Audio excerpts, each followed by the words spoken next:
I'd also like to add my welcome to Minister John Baird, as well as Bruce Stanton, the Member of Parliament for Simcoe North, has come all the way up here. Nice to see you.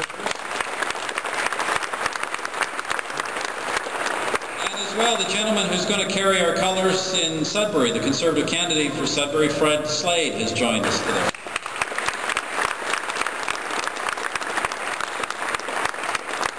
Fred, I appreciate you coming all this way. He said, oh, in Northern Ontario, this is no big distance at all. I know the feeling. It's like the prairies. Anything under 3 hours is a short drive. It's great to see all of you here, fellow Conservatives of the Sault Ste Marie, Algoma, and ridings throughout the region. I want to congratulate you all on creating such a strong organization. You have increased our vote in this area and in this riding in each of the last 3 elections, and we finished a very strong second last year. We've got the momentum, and I know that next time you're going to work hard and you are going to win it all.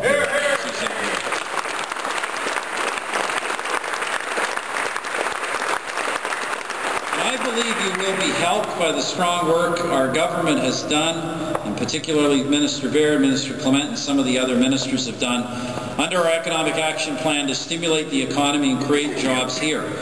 For example, I just want to go through some of the things, the Mayor mentioned a couple, some of the things we've been doing, supporting the massive Sault College expansion project, the new Biosciences and Technology Convergence Centre at Algoma University, upgrading the federal building in the Sault, supporting construction of a large new building to house all Algoma public health programs and services. We've also been contributing to local road improvements, the extension of the 3rd line to the Hub Trail and the waterfront walkway extension. Of course, just today I announced the complete redevelopment of the Canada Customs Plaza at the International Bridge. So over the past...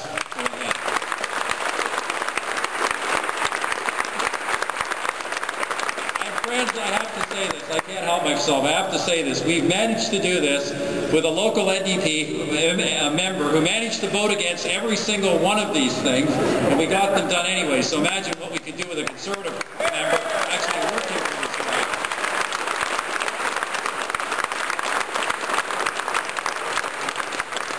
Now, we've done a lot here, friends, but I don't want to talk too long. I'm here really to take some photos with you, but I do want to remind you, we're in tough economic times, as we all know, and we've had to do a number of things that are generally not associated with Conservative governments because we have to adapt for the times.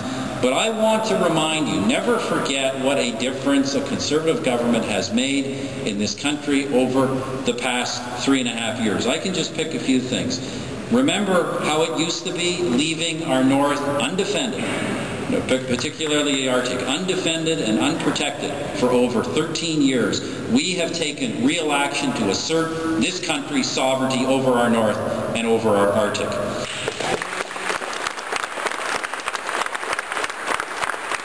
Instead of creating a big bureaucratic national daycare system, we delivered direct financial support to parents so they could make their decisions on their own childcare choices. Instead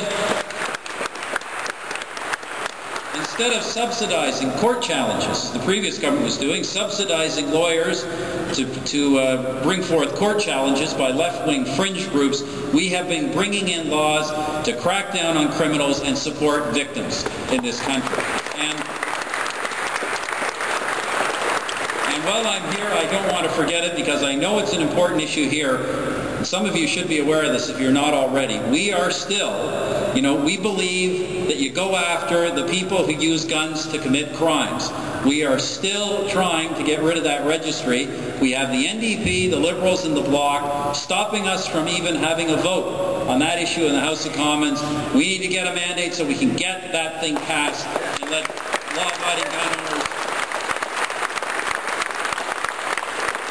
be respected in this country. Instead of polling the United Nations General Assembly to determine Canada's foreign policy, we have taken a strong and principled stand in favor of freedom, democracy, human rights, and the rule of law around the world. Instead of using surpluses to dole out money to liberal client groups, when we were running surpluses, we cut taxes in this country and we paid $40 billion off the national debt of Canada. And frankly, friends, the thing I'm most proud of as a government, absolutely the most proud of, the most important thing we have done, instead of constantly asking our Canadian forces to do more with less, we have given them the equipment they need and the respect that they deserve.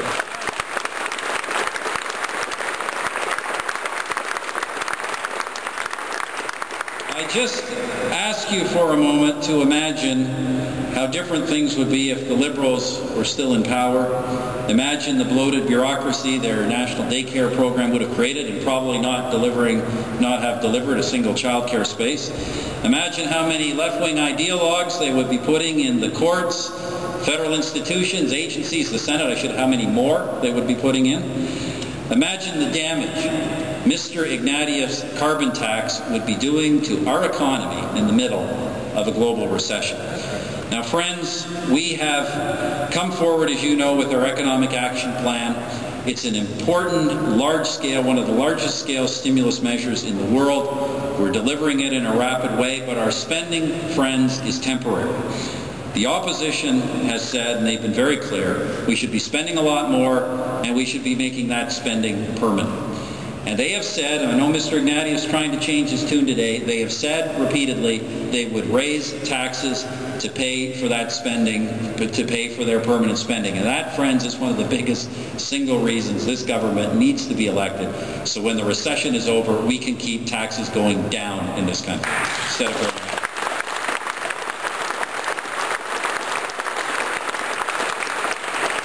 And friends, that will be the choice. As you know, I hear rumors these days we may be going to an election.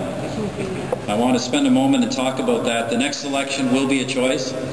It'll be a choice between higher spending and higher taxes, or it will be a choice between a balanced budget and keeping taxes going down. It will be a choice between cracking down on crime or returning to soft on crime policies. But most of all, friends, I want to tell you this, and I want to tell you this frankly. It will be a choice between having a conservative government or not having a conservative government. Let me be clear about this.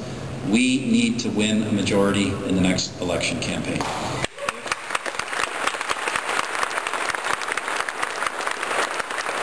I am not just saying that because we need a few more seats. We saw what happened last year. Do not be fooled for a moment.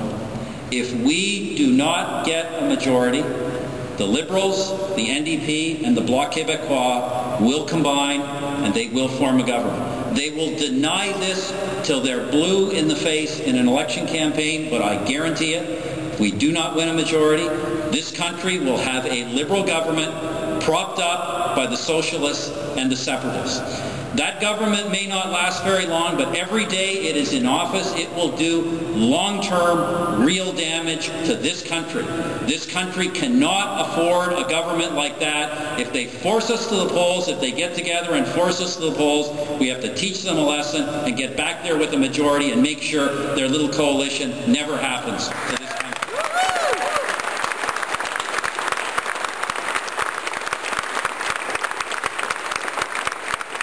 Friends, I believe that government is in reach. We have 143 members of Parliament now. They're all working very hard. We feel very confident in all of their ridings. As an organization, we're better prepared, we're better financed, we're better organized than all of the other guys. Across the country, we have grassroots people who have done this before. You know what has to be done. You know the sacrifices that have to be made.